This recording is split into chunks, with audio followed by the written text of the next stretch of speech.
Elizabeth, I wanted to start by asking you a little bit about when you first read the script, because I heard that you said that you first imagined her as a woman who had once really known her self-worth, but had had it really knocked out of her. And so I was curious about the aspects of her that you discovered from that nuance. Hello. Hi, everybody. Thank you for being here. I can't decide what to do with my legs right now. They're in between both, so don't mind me when I do that all night. The aspects of her I discovered in that process. Well, when I read her, I was really delighted to be given the chance to play somebody who was unlike other roles I'd played. There was a sort of... we can say this because you've watched the film now, because it's so interesting that the film delves constantly into like truth, as in who is telling it and whose version of it do you believe. But what I love about her is this sort of purity of her and the sort of honesty of her, and that there's a sort of neutrality to her. And I've played a lot of villains, I've played a lot of other types of women, and there was something about that honesty, I think, in a world which delves so much into sort of the concept of what does it even mean to tell the truth. And but no, it's only sort of, it's funny when you play a role, you're not really thinking, I don't anyway, think very conceptually, you're sort of thinking instinctively, mainly it's sort of a different part of your brain. But so when you do the press or you speak to people who have seen the film, that was the first time I heard myself say, well, to me, she strikes me as someone who had known herself very well and had been knocked hugely off-piste and had lost herself. And then that's where we find her. And I think whenever that happens to you in life, you're enormously vulnerable and you're sort of open to be imprinted upon because of whatever you want from the other person. I'm just hugely rambling right now, but it is an interesting thing, and I think it's a sort of like man or woman. It doesn't really. Everybody can maybe recognize that experience. It makes you so vulnerable. I'll be whatever you want me to be, so I can have what I want from you, and it's just a very human thing, I think. And for you, Claes, I was interested in how you thought about preparing for this role and deciding who he was, because I feel like your character, more than any other, we never know when to trust what he's saying and what is true about him. Well, he says that from the beginning. I can't be trusted. So that's quite easy. But then how did you determine what his actual truth was between the lines? Well, I mean, the actual truth is just what you do on the day. I can't decide, to try and sort of... It's what you just said. I mean, you can't play an idea or a concept. You just need to do what you do on the day. If we've got this scene in the car, that's what you do. And then that's your truth. And then it might get fucked by what you do the next day, because you might do something quite different. But that just adds to the complexity of it, I think. So that in that sense, I don't think it's very... It's not really, I mean, it's actually how you fit the whole thing together that makes it truthful or untruthful. Because on the day, you just do that one thing. And then if you fit it together with something that is exactly the opposite, you'll start to think, wow, something is off here. The thing that sort of really drew me to this was actually the scenes with you and me when I read it the first time, because I thought, whoa, that's a weird and twisted relationship with these two characters. I just want to get right in there and do that. These scenes are amazing, and I just thought, for me as an actor, I just wanted to dive right in.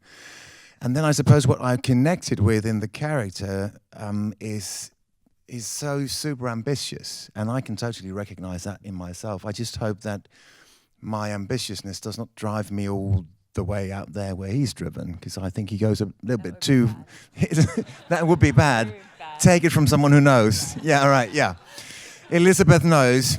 Don't go there. That's a little too far. No, that's, I mean, but I always look for something that I can relate to, because I have a feeling that I can bring some authenticity to it if I can just put myself in there at some level, yeah. Yeah. And then because, Elizabeth, you were touching upon your character's kind of central goodness, and it feels like she's very much the moral compass of the entire film throughout. So how did that inform the way that you were playing her and the way that you would pepper that in your performance? Well, it's in... I don't mean to sound really basic, but the writing is obviously what you're going to sort of base.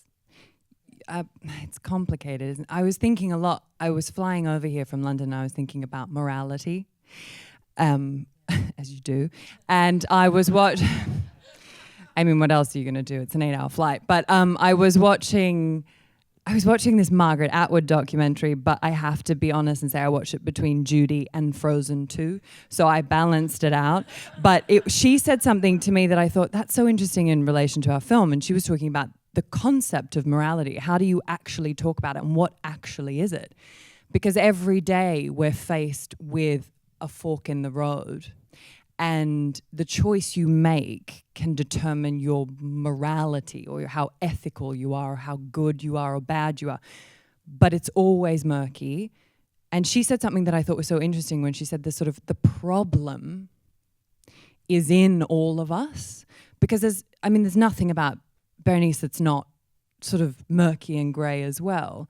But I guess that I was just given a role to play where she is a mouthpiece for sort of, I guess, the higher ground in a way. But you also are watching a woman who is distrusting her instinct and not listening to her moral compass, and where that leads her is, essentially a very unfavorable place to be. But you do watch her, I think, and what I love actually are scenes that were unspoken, where you watch decision-making process. I mean, it's such a joy as an actor where you sort of get to think a lot, and she's sort of quiet in many ways, and yet she is sort of our eyes of the piece, but only in retrospect do we realize we can trust that she was the one who was seeing everything. And for you, Claes, how much did you feel that you needed to have a really fluid and intrinsic understanding of the art world that your character was living and existing within? I actually didn't think a lot about that, to be honest. No, I mean, the profession of a character is very rarely the character. So it's just an add-on. And I don't know if you watched it, but I did a film a couple of years ago called The Square. And that is set in the art world. And in that film, art sort of plays a little bit more of a role in the whole plot of it. So I did a lot of preparation for that. And I have to say I cheated and just took that and put that in here. But listen, it's also like, that guy in The Square, he loses his job in a big museum, and this one has just lost his job in a big museum. So I was just like, this is a no-brainer. I just a continued story of what happened to that guy in The Square. It's very easy. Apart from the fact that I don't think that the guy in The Square would go as far as this one goes. But there was actually a lot of that whole thing that was just something that I had with me from that other film. So I was a little bit lazy, but I didn't know how to do it otherwise. Yeah. Well, to your point that who he is isn't necessarily fully his job, obviously both of these characters have these incredibly rich lives. We only see them existing in this one microcosm, in this one moment. I would actually say that that ambition thing and that very sort of vain and wanting to get back into the art world where he's been sort of discredited, that is sort of much more a driver of how to get inside him, for me, than the fact that he's an art critic. You can't go back now. Now we know you just stole one bit of research and chucked it in the other one. Well, I can try to go back. Yeah, all right. Well, yeah, I was interested in kind of, for both of you, what your process is in sitting with a script and just determining what that backstory is and what your research and prep process was before you came onto set and were with the rest of the cast. But I very much had a feeling with this. I think the writing on this is very, very, very good. I think it's a really good script. And actually, when Donald came on set and we talked a little bit in a break, and he said, I don't know who asked him, but someone asked him, what made you decide to do this? Because you've done, there's nothing he hasn't done. And he said, this is just one of the best scripts I ever read. And then I sort of knew, wow, my God, he's like in his 80s. He's done everything I ever could dream of doing. And he thinks this is a great script. So that was sort of, I think, so there was so much that was just there. I mean, sometimes it's also a little bit like, don't try and do preparation, or don't try and do something extra just to do it. If it's there, just trust it. And there's a marvelous director standing right in front of you, and he'll also guide you. So sometimes I think it's also a little bit of, I mean, sometimes I can actually have a guilty consciousness about, oh my God, did I prep properly for this? But I mean, sometimes you just have to trust that it's also, I mean, the script is the script, and if the script is good, it's in there. How about for you, Elizabeth? No, I actually feel, I mean, every job you do, every role you take, for me, it's a shockingly different process to approaching it. You can think you know the end, but it will reveal itself, and it will organically kind of show you the door, and you can spend a long time trying to open the wrong one. But for me, it was the writing as well. I mean, when I watched the film back the first time, I was struck. I thought, God, these people, they talk a lot. They really do. They really speak a lot, you know, and that's kind of a joy and rare. And I came from doing theatre before I did anything on screen, and so you grapple with so much more, the load of dialogue and language and text, and you sort of just, you know, got more in your hands usually, and then, you know, you do things on screen and it's usually stripped back, and depending on what the film is or the genre. But this was a lot, and I almost had to sort of flip back into the place of thinking like you do when you do Shakespeare or Chekhov or something, where people speak a lot and they're speaking their thoughts aloud, and they're speaking on, you know, and they're thinking on the line too. It's that funny surrender as an actor sometimes, where you think, God, I mean, is this... You can't fall into the trap of questioning the authenticity of it. You just have to do that funny little trade-off in your brain where you think, oh, I just am this smart. I'm this quick. I'm thinking her wit is that. And by the way, that's such a joy to play a woman who, I mean, they're so equal in so many ways, which is so lovely in the writing too. They sort of give as good as they get, and just to have that kind of wordplay is rare and lovely, and was such a gift as an actor to play with that as well. Yeah. And did you have any access to Scott Smith, who wrote the script, to be able to discuss any of that with him? No, and I still haven't met him. Oh, and I don't know where he is. I don't know either. No, but all I do is ask producers, like, when can I meet? I really want to meet him, because I think I've spoken to him on the phone. You have? Well, someone said it was him.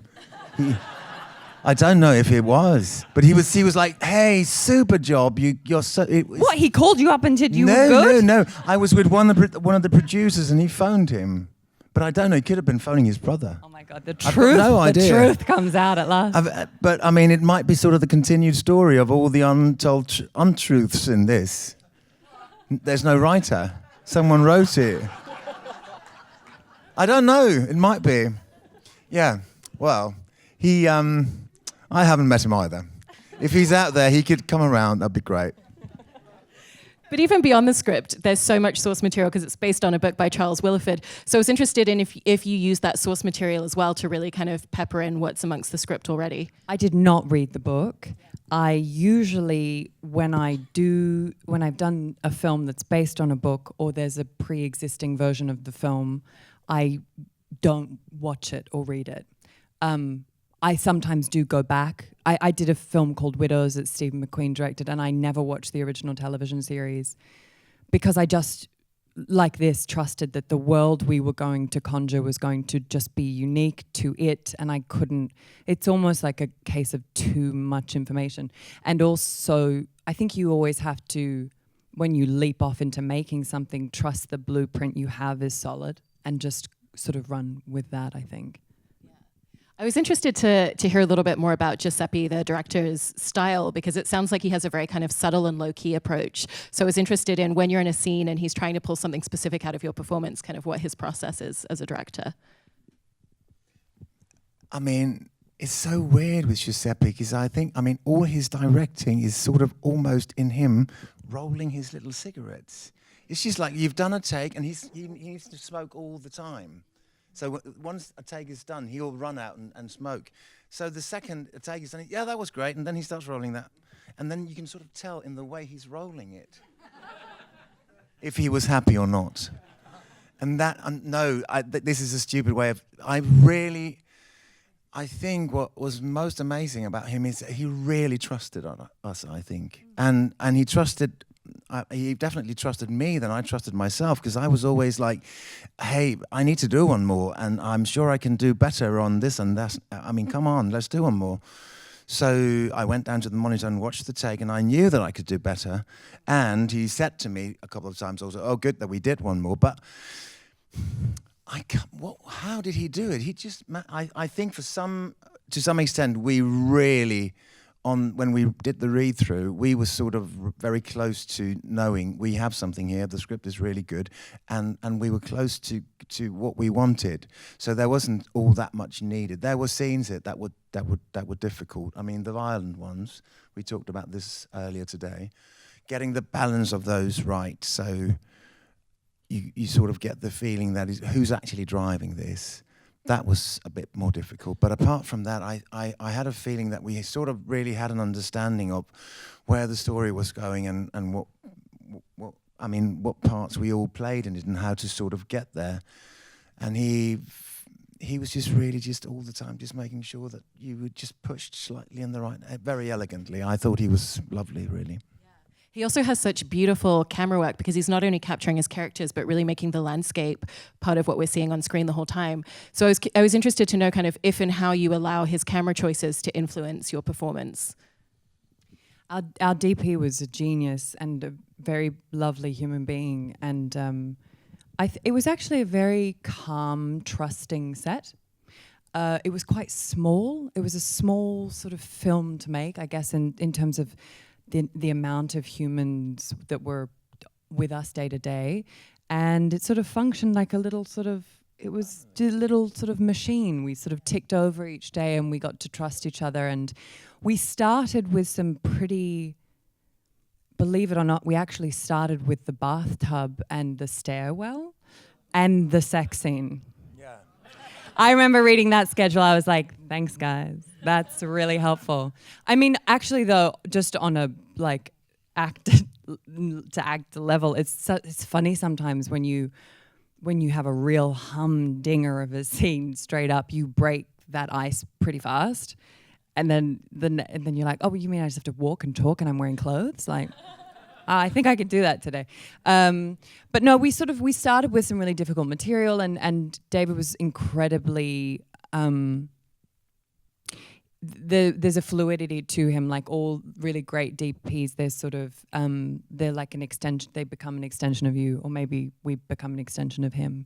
But it's sort of muscular and a lot of trust. And he's quite close with the camera too. And often sort of shooting, you do an entire take and think, did he just shoot only the inside of my ear? But that's fine if that's what you want. Then it was a very trusting set. Yeah, it was, and you totally had that feeling that he was just with you, and had sort of an understanding of the physicality of everything that happened. So he was just moving with us all the time, and he was really allowing us to sort of do what we wanted, and he was just there to capture it, and that was really incredible. I mean, also we were busy. We shot this in 25 shooting days. That is not a lot. So we were, but I think that was possible due to the fact that we only had 4 locations, I think, and actually just 4 main actors, and there are quite long scenes in it, so you can actually.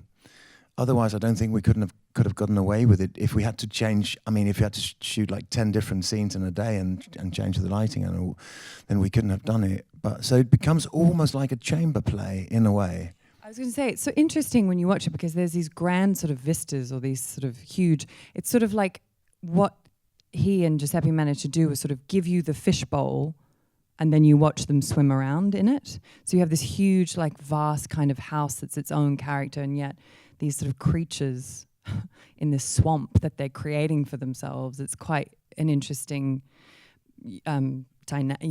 what's the word? What's the word when things are juxtaposed? That's the one. Sorry, I'm a bit jet lagged.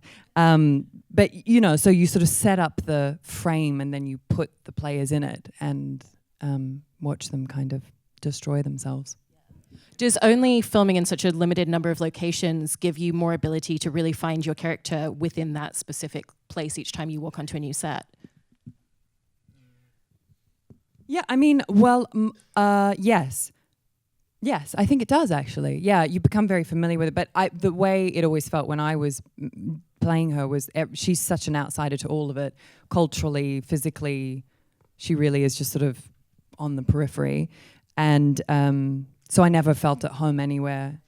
And weirdly, strangely, the house that we should, the villa in Como is extremely haunted. I know that not everybody believes in, but the energy of that house is, and the history of it is profoundly sort of disturbing. It was during the war, it changed hands consistently between German forces and the uprising and German and uprising. And, you know, at one point I remember, you know, when they go up to the railing and they sort of look out at Lake Como and it looks all picturesque, but it's all very foreboding. It's all quite Shakespearean.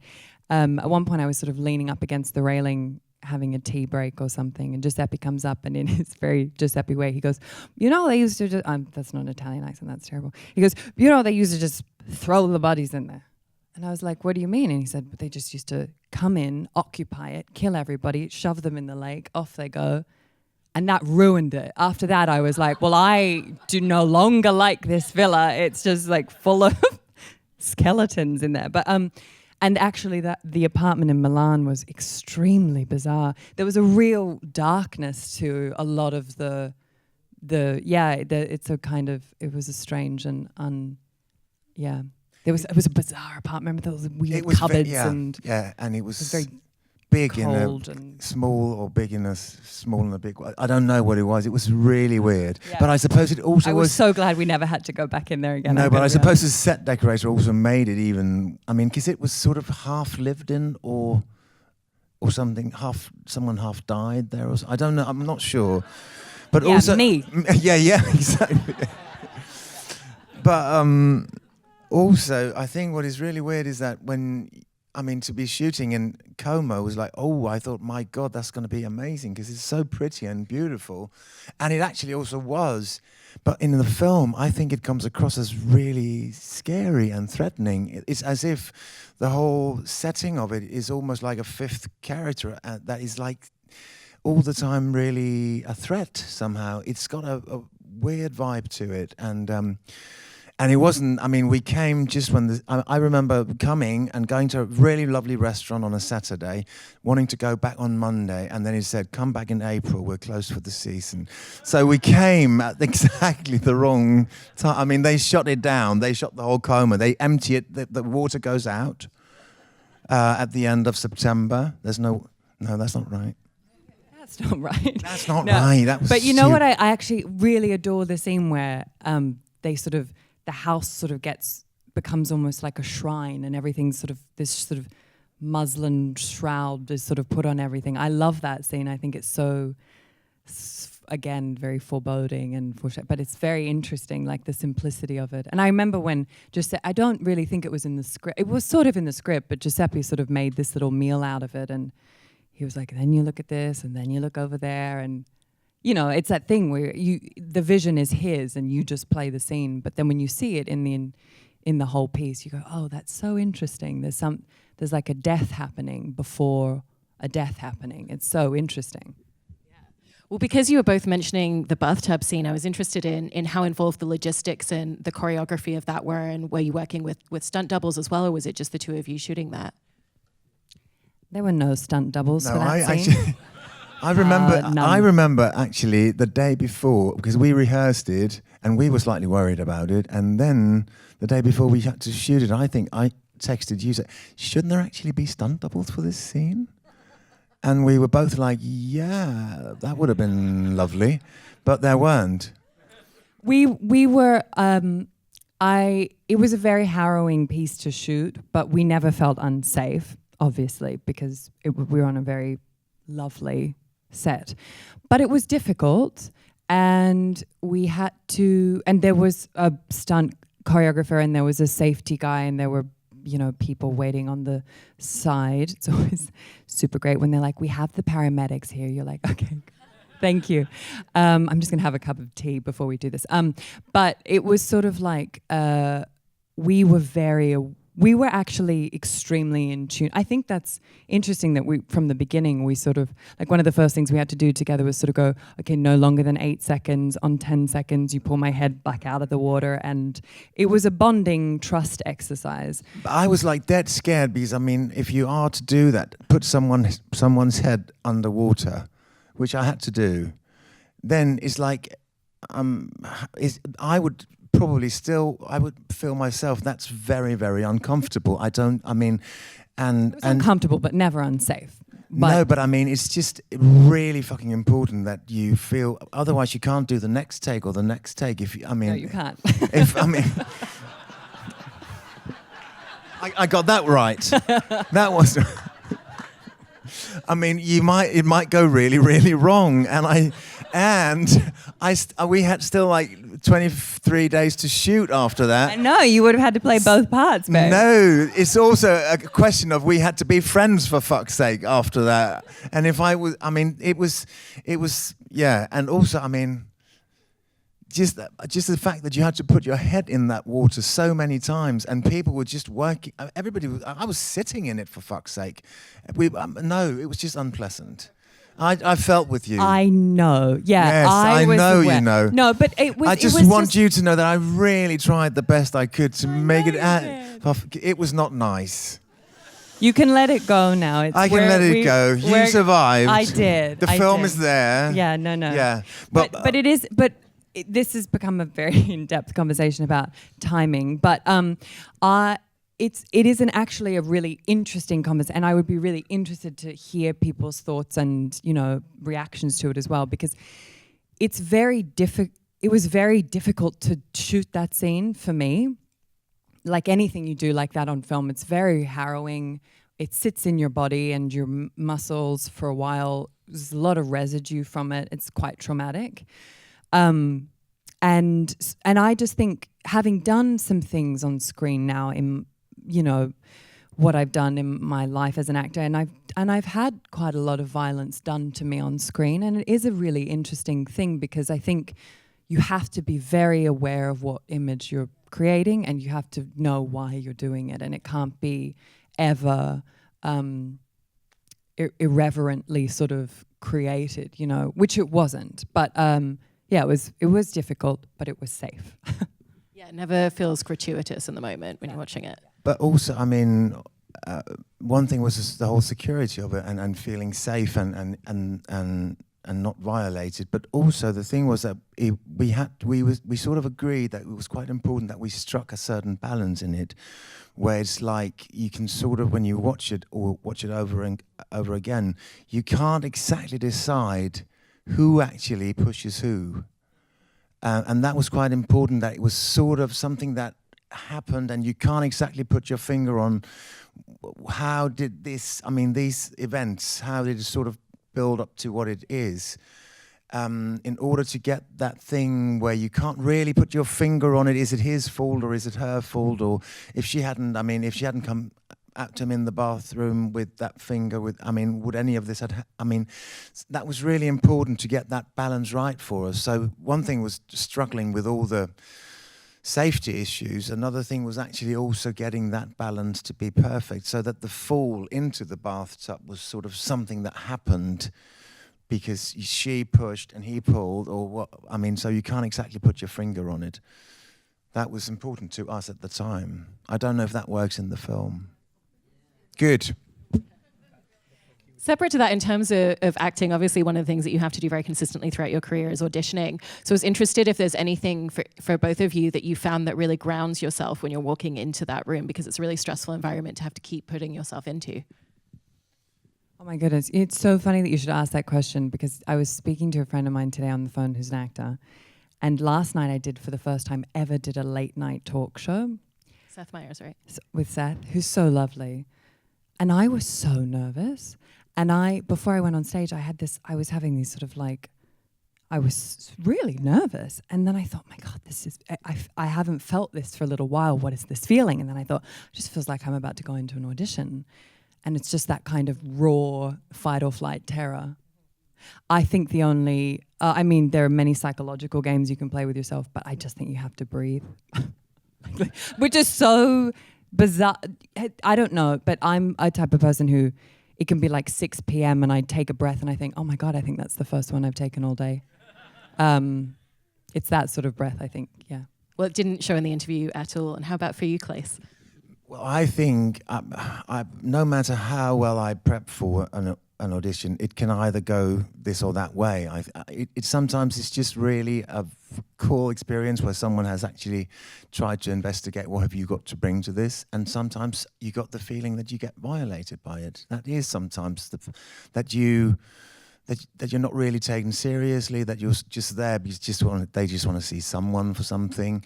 I don't know, sometimes it's not very pleasant, and sometimes it can actually be. I remember I did a casting for Dracula, for that it was just out on Netflix, and that was really cool because that was sort of a working session where we spent like 3 hours just trying to do everything with that character. And I remember phoning my agent after and saying, listen, if they don't want me for this, it's not something to do with me. It's something to do that they want something entirely different, because I gave them everything and they wanted to see everything I had, and that's sort of quite fulfilling. And then you're not left there standing, hey, listen, I could also, or so that was quite all right. But also the other thing happens. But I just have the feeling that no matter how well I prepare, I could never sort of prevent that thing from happening where you're left and feeling like the loneliest person in the world and just want to go and kill yourself. I think a really, really good thing for auditions for me is to plan something after them. Like, have a little plan. Sort of like when you see an ex, like have a plan afterwards, you know? Don't leave it open-ended. And I think that's a good thing for an audition. Last year I had to audition for Chris Nolan's film. It was utter terror. And I had a good plan afterwards. And it really helped, because it's just, the more you invest in something too, the more you're left feeling like you're just hanging off a cliff, you know. And the more you care, obviously, the more emotional it is. And I don't think you can avoid that. I don't think you'd want to avoid that roller coaster, because then you'd sort of have tapped out somewhere, really, too, you know. But I think it's good to have a plan afterwards, yeah. Well, thank you for not just sharing the film with us this evening, but also your expertise and experience. And the film comes out in cinemas this Friday, March 6th. And thank you to all of you for coming out tonight.